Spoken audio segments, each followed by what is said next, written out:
Pokemon gyms are supposed to be a test of your strength with your Pokemon team, not your bones. And yet, there's a few gyms in black and white that didn't seem to get the memo. Today, we're gonna be looking at the gym of Elisa. Did you know she's a model? This is one of the most dangerous gyms around. And remember, there's gyms with open lava pits and cannons you have to shoot yourself out of. That last one being in this game as well. Unova, what the heck? But we'll save those OSHA violations for later.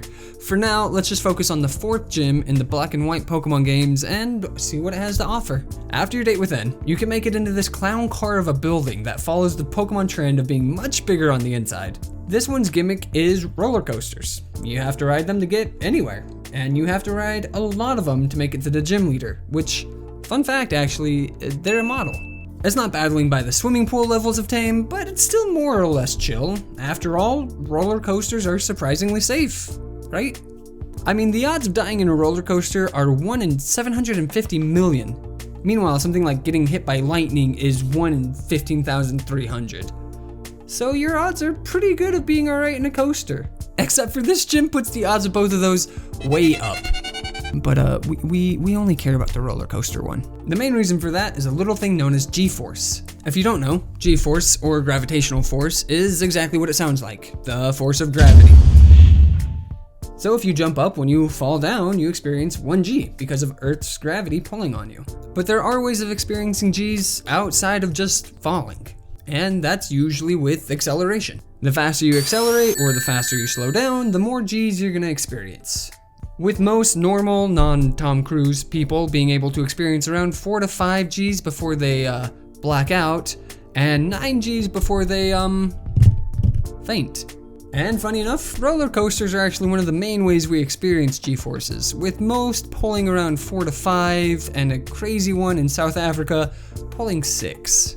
And now you can probably see where I'm going with this. What kind of G-forces is this gym leader who I think they might be a model? Making us experience just to be able to fight them. While there are a few different tracks we could look at, I want to focus on this one, which I'm going to call the Summits.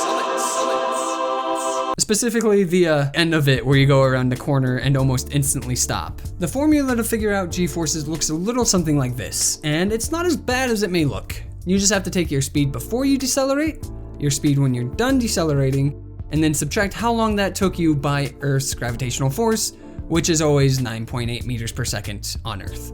First up is the hardest one, the initial speed. We have to figure out how fast our pod is going before we start slowing down. And we can do this with in-game measurements. By finding out how long this length of track is and how long it takes for us to cross, we could find out our speed. Our best ruler in this case is going to be the main pro tag themselves, which in my case is Hilbert.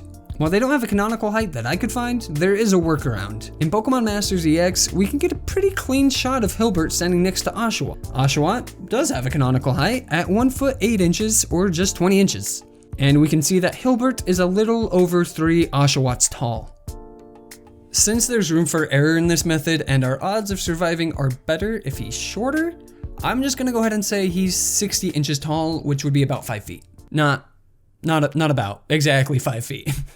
So we take that back in the game and we can see that the track here is about 6 Hilberts long or 30 feet. Next, thanks to Premiere, I can see that it takes the pod just 0.17 seconds to go that distance, meaning it's going at about 105 feet a second or 71.6 miles per hour, making that our first variable in our function.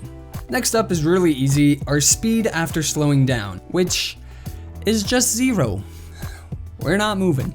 And finally, our time to slow down, which, once again, thanks to Premiere, I can see is just 0.26 seconds. Plug all that in with our gravitational constant, which again is 9.8 meters per second, and we should have all we need.